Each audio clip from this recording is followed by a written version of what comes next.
Bismillahirrahmanirrahim. Assalamualaikum warahmatullahi wabarakatuh. Alhamdulillah, wassalatu wassalamu ala rasulillah wa ala alihi wa sahbihi wa mawalah. La hawla wa la quwata illa billah. Ma ba'du, puji dan syukur senantiasa marilah kita panjatkan kehadirat Allah Subhanahu wa taala. Alhamdulillah, pada kesempatan kali ini kembali kita dapat bermajelis ilmu dengan mengaji seputar pensucian jiwa, bagaimana menjaga hati, ya, kesehatan kolbu kita, ya, kebersihan kolbu kita, jiwa kita, jangan sampai terkena penyakit, ya, yang itu akan mengganggu bagaimana ibadah kita, ya, ketaatan kita kepada Allah, dan akan membuat penyakit sampai berhubungan dengan fisik, ya, dari psikis, ya, penyakit kolbu karena hatinya tidak sehat, kemudian badannya, ya, juga bisa ikut sakit, ya. Salam dan salam senantiasa tercurah kepada junjungan kita besar Muhammad Sallallahu Alaihi Wasallam, keluarga, sahabat, tabiin, tabiin, dan kita semua umatnya yang senantiasa istiqomah mengikuti jejak langkah beliau ila yaumil qiyamah. Ada dua penyakit pada diri manusia, ya, yaitu penyakit hati dan penyakit badan, ya.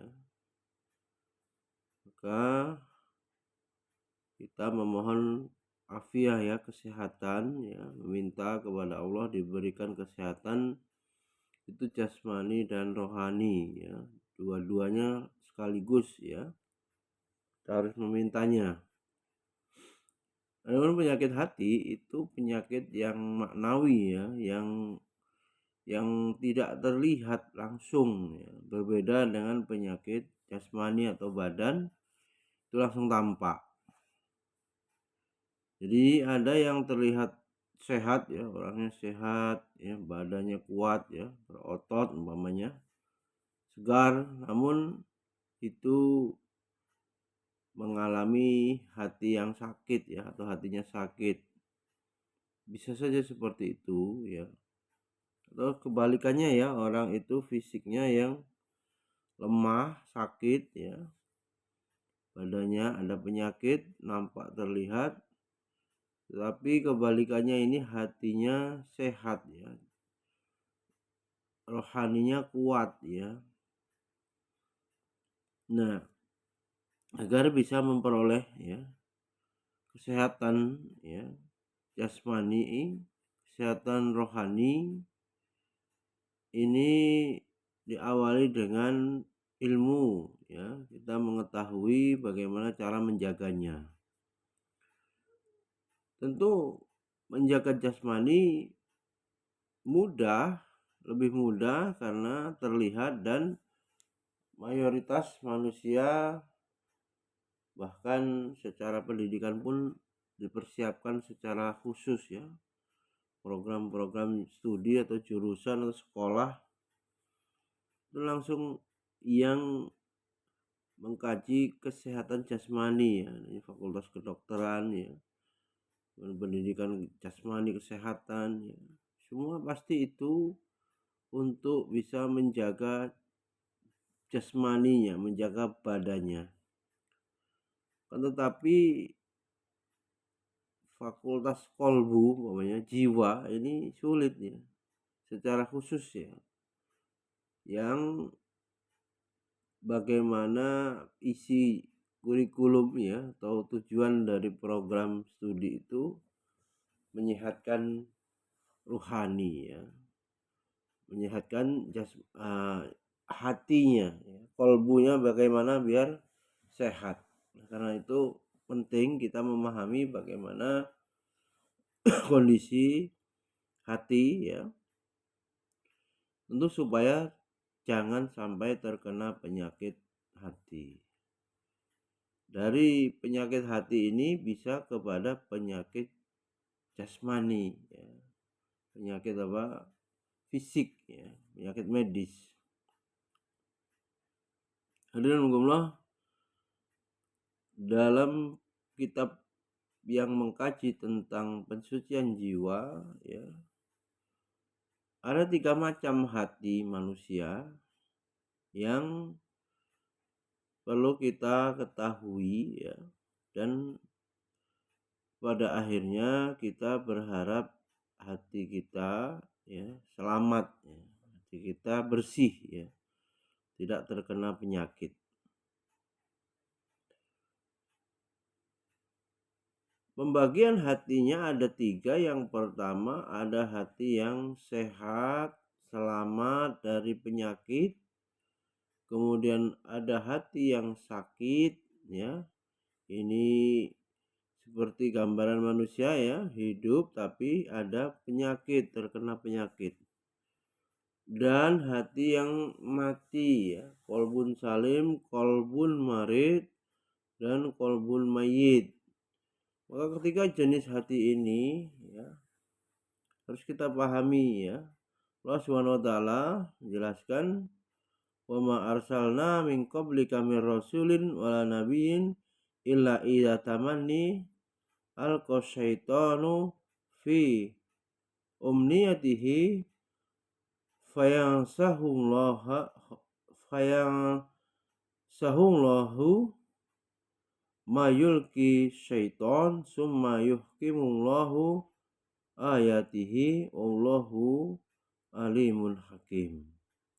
Liyaj'ala ma yalki asyaitonu fitnatal lil ladzina fi qulubihim maradun wal qasiyati qulubuhum wa inna zalimina lafi shiqaqim ba'id wa liya'lamal ladzina utul ilma annahul haqq min rabbika fayu'minu bihi fatukhbita lahu qulubuhum wa innallaha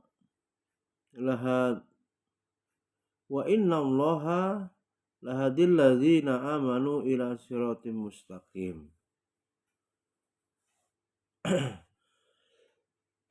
Surat Al-Hajj ayat 52 sampai 54. Artinya, dan kami tidak mengutus sebelum kamu seorang rasul pun dan tidak pula seorang nabi, melainkan apabila ia mempunyai sesuatu keinginan, ya, syaitan pun memasukkan godaan-godaan, ya, terhadap keinginan itu. Allah menghilangkan apa yang dimasukkan oleh syaitan, dan Allah menguatkan ayat-ayatnya, dan Allah maha mengetahui lagi maha bijaksana, agar dia menjadikan apa yang dimasukkan oleh syaitan itu sebagai cobaan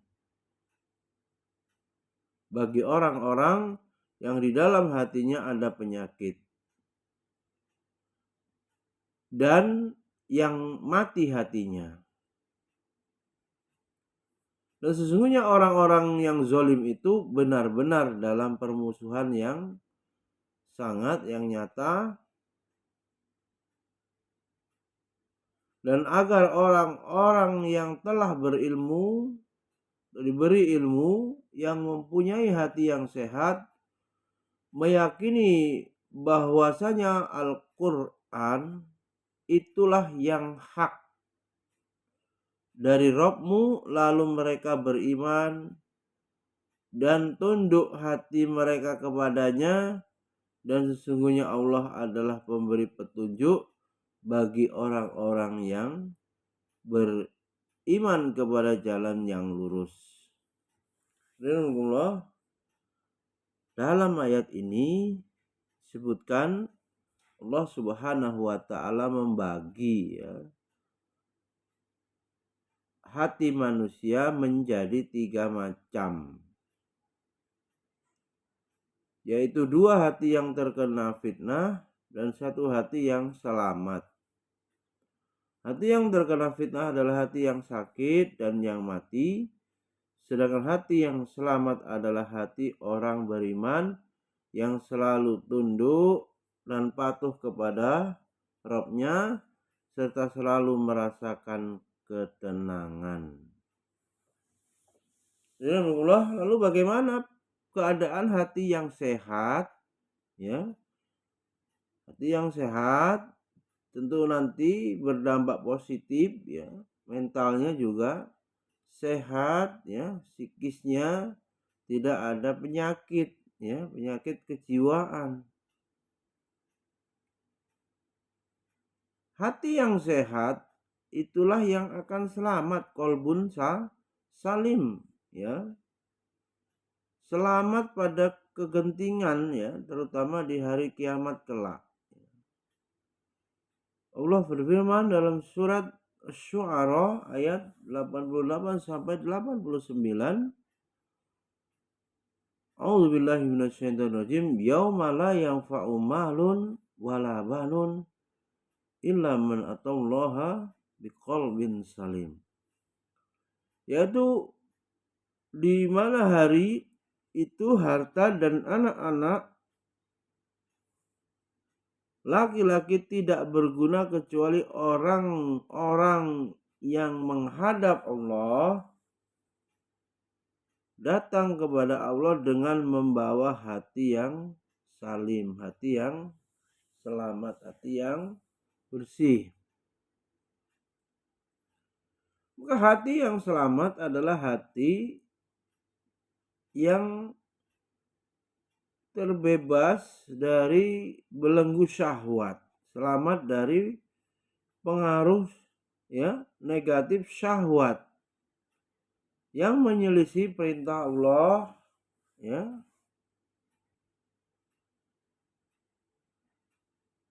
dan larangan Allah, dan selamat dari syubhat, ya.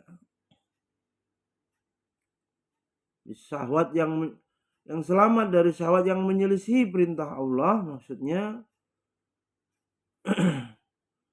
syahwatnya itu sesuai dengan perintah Allah, ya, diarahkan hawa nafsunya itu sejalan dengan perintah Allah, dan dia selamat dari menyelisih perintah Allah, ya, dan larangan Allah, dan selamat dari syubhat yang bertentangan dengan kabar dari Allah, selamat dari penghambaan kepada selain Allah, selamat dari berhukum kepada selain hukum Allah. Jadi hati yang selamat, ya, atau yang sehat ini juga selamat dari cinta ibadah yang syirik, ya, menduakan Allah. Kemudian hati yang sehat juga selamat dari takut ibadah, ya, menduakan Allah, syirik. Begitu pula dari rasa harap yang menduakan Allah. Intinya segala ubudiyah, penghambaan, hanyalah ditujukan pada Allah. Itulah hati yang selamat. Itulah hati yang selamat. Demikian kalimat yang menggabungkan semuanya sebagaimana diuraikan oleh Imam Ibnul Qayyim. Jadi hati yang sehat selamat dari syirik, menduakan Allah, menghambakan atau penghambaan ibadah kepada selain Allah. Dan hati tersebut tunduk pada syariat yang dibawa oleh Rasulullah Shallallahu Alaihi Wasallam. Dua unsur penting ini dimiliki oleh orang yang memiliki hati yang sehat. Ya, demikianlah kesimpulan dari Imam Ibnul Qayyim tentang hati yang sehat.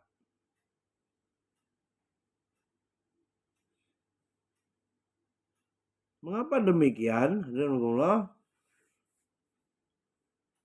Para ulama menjelaskan bahwa setiap amalan tidak lepas dari dua pertanyaan, ya, yaitu mengapa dan bagaimana. Maksudnya, satu, mengapa dilakukan, yang kedua, bagaimana dilakukan, ya. Maka pertanyaan pertama dimaksudkan apakah motivasi, ya, niat dalam atau yang mendorong melakukan amalan tersebut.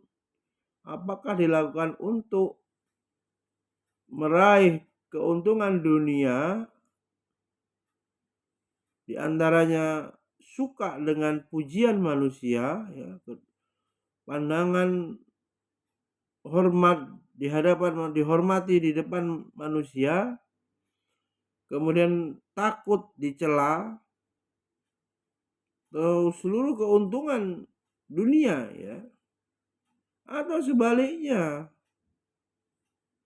niat beramal itu didorong atau motivasinya adalah ingin mendekatkan diri kepada Allah Subhanahu wa Ta'ala. Itulah pentingnya, ya, kebersihan hati, sehatnya kolbu, agar bisa memiliki niat yang benar. Kemudian pertanyaan kedua, dimaksudkan bagaimana amalan tersebut dilakukan.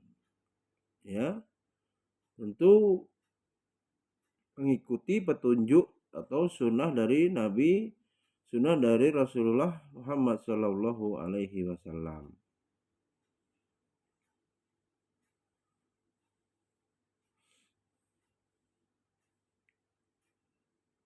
Itulah hati yang salim, ya, yang sehat, yang selalu merespon kebenaran, program hidupnya mencari ridho Allah, menjalankan perintah-perintah Allah, ya, kemudian meninggalkan semua larangan Allah, ya. Penyakit-penyakit kejiwaan yang muncul, ya, pasti itu secara hukum agama terkategorikan orang itu melakukan akhlak tercela, ya, akhlak mazmumah, ya. Orang itu umpamanya sombong, ya, hasad, iri, kemudian rakus, tamak terhadap dunia, anania, kemudian egois, ya. Akhlak-akhlak tercela itu yang menjadi penyakit, ya. Setelah syirik tadi, ya, setelah syirik itu penyakit kolbu itu, ya, yang membuat bahaya, ya, bisa menimbulkan kerusakan jiwa, ya, dan menjadi masalah dalam hidupnya. Sebab apa? Hatinya sakit, ya, hatinya kotor. Kemudian hati yang mati, ya, hati yang mati ini lawannya dari yang hidup tadi, ya. Qalbun mayyit, hati yang mati adalah hati yang tidak ada kehidupan di dalamnya, ya. Gak ada iman, ya. Hati sebenarnya tidak tahu, ya, tidak bisa mengenal Allah, ya, tidak bisa ma'rifatullah. Kemudian dia tidak menyembah Allah, ya, tidak menyembah Allah dengan menjalankan perintahnya, ya, artinya orang kafir, ya, sudah mati. Bahkan hati seperti ini hanya mau menuruti syahwat saja, ya, menuruti syahwat, keinginan hawa nafsunya. Maka kepribadian Islam, ya, bagaimana terpadu, ya, akal, kolbu, dan hawa nafsu itu kemudian menyatu, tiga unsur tadi akhirnya melahirkan kepribadian manusia. Maka dalam hal ini bagaimana hatinya, ya, harus selamat, sehat, kemudian hawa nafsunya juga harus tunduk kepada syariat. Manusia ada yang menjadi budak dari hawa nafsunya. Bahkan disebutkan orang yang memperturutkan hawa nafsu itu orang yang menyembah, ya, atau menjadikan hawa nafsu sebagai ilah sembahan selain Allah. Alhamdulillah, orang yang hatinya mati, ya, tidak peduli, ya, bagaimana Robnya, ya, nggak peduli hakikatnya. Iya, kalaupun beribadah itu pasti, ya, pasti dengan niat yang keliru, niat yang salah.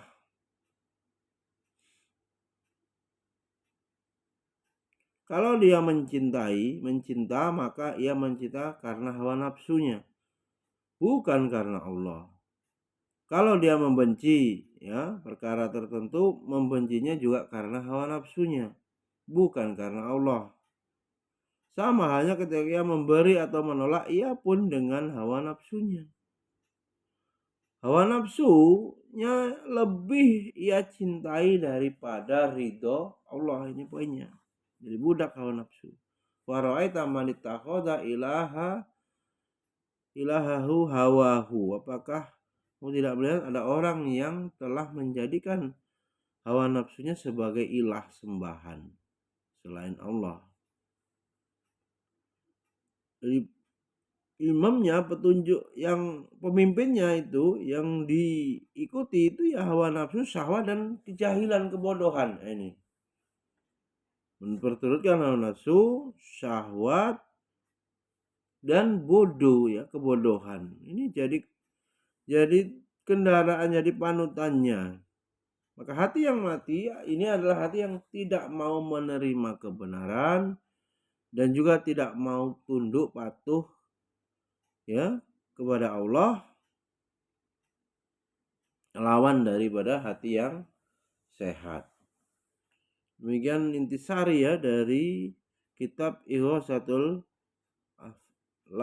Al-Lahfan ya, dari Imam Ibnul Qayyim Al-Jauziyah.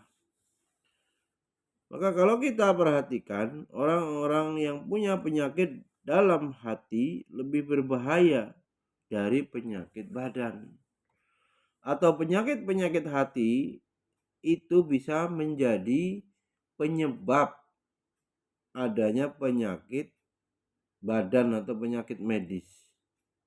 Ya. Dan tentu saja orang yang punya penyakit dalam hati ini lebih berbahaya daripada penyakit badan. Karena penyakit badan hanya membuat sengsara dan sulit di dunia saja, selesai. Sedangkan penyakit hati ini mengakibatkan sengsara dunia dan lanjut ya kesengsaraannya sampai di akhirat. Kemudian orang-orang yang berupaya untuk bertobat, hijrah ya, dulunya maksiat, kemudian berpindah taat, itu kalau mengalami kegagalan, Imam Ibnul Qayyim menjelaskan bahwa orang yang merasa berat meninggalkan kebiasaan dan perilaku buruk ya, kumat lagi bermaksiat, adalah mereka yang meninggalkan maksiat pada awalnya itu bukan karena Allah semata. Jadi tidak bertaubat, tidak ikhlas, tidak murni, sehingga dengan seiringnya waktu dia berubah ya, kembali kepada kemaksiatan. Alhamdulillah, orang kalau belum memiliki dunia ya, dari perspektif kebahagiaan, manusia akan berupaya sekuat tenaga bekerja keras ya untuk memiliki harta, karena dianggap harta itu sumber kebahagiaan apabila kaya. Bahkan sampai orang itu hubud dunia, cinta dunia, tamak, rakus terhadap dunia. Kemudian juga setelah umpamanya orang itu berhasil memperoleh harta ya, dunia, orang itu kemudian akan berupaya meraih kebahagiaan dengan memiliki kedudukan atau kehormatan, jabatan ya di masyarakat ya atau di kantornya. Terus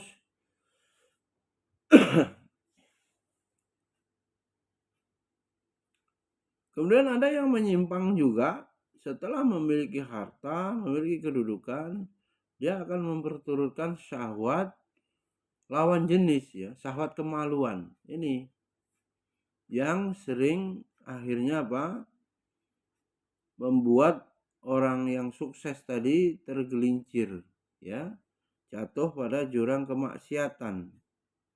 Karenanya kita senantiasa memohon kepada Allah ya, berlindung dari fitnah-fitnah. Allahumma inni a'udzubika min fitnatid dunya.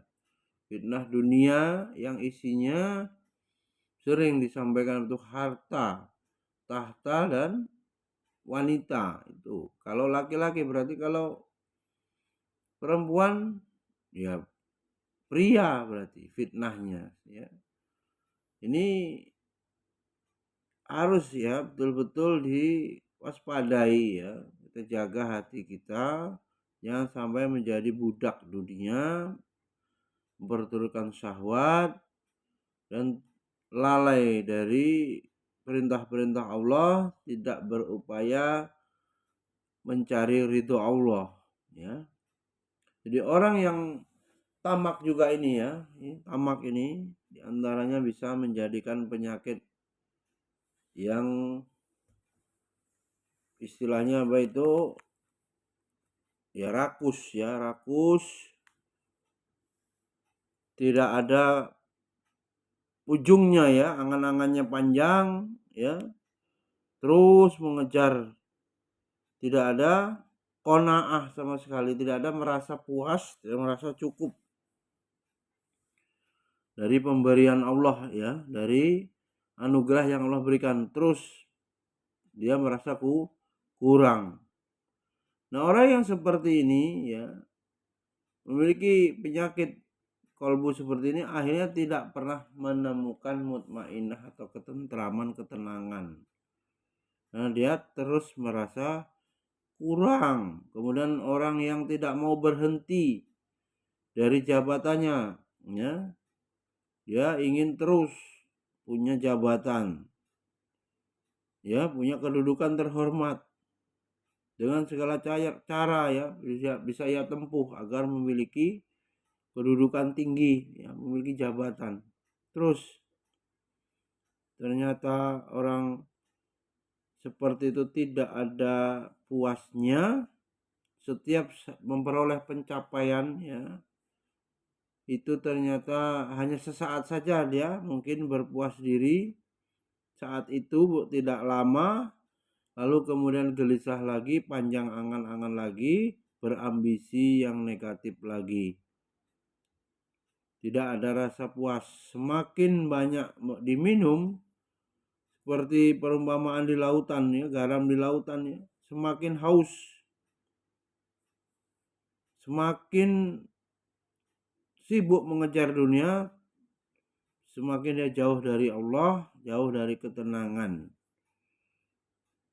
Kemudian ikhtiarnya tak lebih dari upaya cuma menurutkan, memuaskan hawa nafsu yang tak pernah ada kenyang atau tak pernah ada akhirnya, gak berkesudahan ya, terus menerus. Kemudian hidupnya juga takut ya, kegelisahannya ya, tidak tenangnya, takut hartanya hilang ya, takut masa depan ya, ekonomi berlebihan kekhawatirannya, tidak yakin dengan jaminan Allah Subhanahu wa taala. Hidupnya selalu was-was ya, selalu cemas, karena memang hatinya sudah bergantung kepada selain Allah, bergantung kepada dunia ya, bergantung kepada pujian manusia, ria, beramal ya, senang pujian ya, bergantung kepada jabatannya ya. Kebahagiaannya diraih melalui cara yang tidak diridhoi oleh Allah Subhanahu wa taala.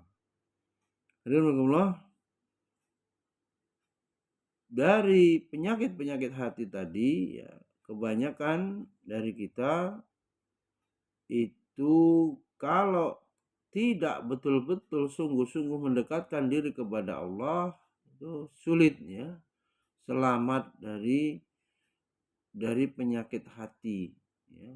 Karenanya sekuat tenaga kita taqarrub ila Allah ya, mohon ya. La haula wala quwata illa billah. Tidak ada kemampuan daya upaya kita kecuali atas izin dan pertolongan dari Allah. Kemudian manusia juga dipengaruhi oleh apa yang dia jumpai, apa yang dia baca, apa yang dia temui. Maka dalam Islam juga diperintahkan untuk berhati-hati ya dalam berteman atau bergaul. Agama kita ini tergantung teman kita. Maka kita waspada selektif dalam pergaulan ya. Yang kita jumpai itu memberikan pengaruh ya. Silakannya kalau pengaruhnya negatif ya. Circle-nya apa? Toxic, orang-orang yang semua arah hidupnya mengejar duniawi ya, enggak ada cita-cita yang benar ya, cita-cita ukhrawi atau akhirat itu tidak ada. Dia hanya urusannya dunia. Itu bila kita ada teman seperti itu akan berpengaruh negatif terhadap keimanan kita, terhadap kualitas hati kita ya, bisa kotor ya. Yang namanya ikhwan, saudara, ikhwah dalam seagama ini lebih penting daripada saudara kandung, karena saudara seagama, saudara yang sama-sama satu visi ya, satu frekuensi, fokus pada akhirat ya, dia akan mengingatkan terus kepada akhirat ya. Adapun saudara sedarah ya, kandung itu kebanyakannya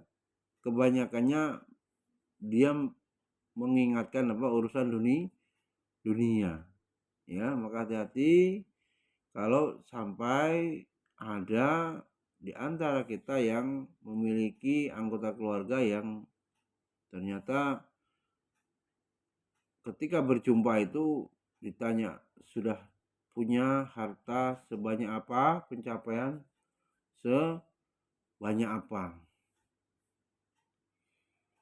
Dalam ini agama seseorang tergantung teman, maka memilih teman yang baik menjadi penentu keberhasilan kita dalam menjaga hati ya, merawat keimanan. Mudah-mudahan bermanfaat. Subhanakallahumma wa bihamdika asyhadu an la ilaha illa anta astaghfiruka wa atubu ilaik. Assalamualaikum warahmatullahi wabarakatuh.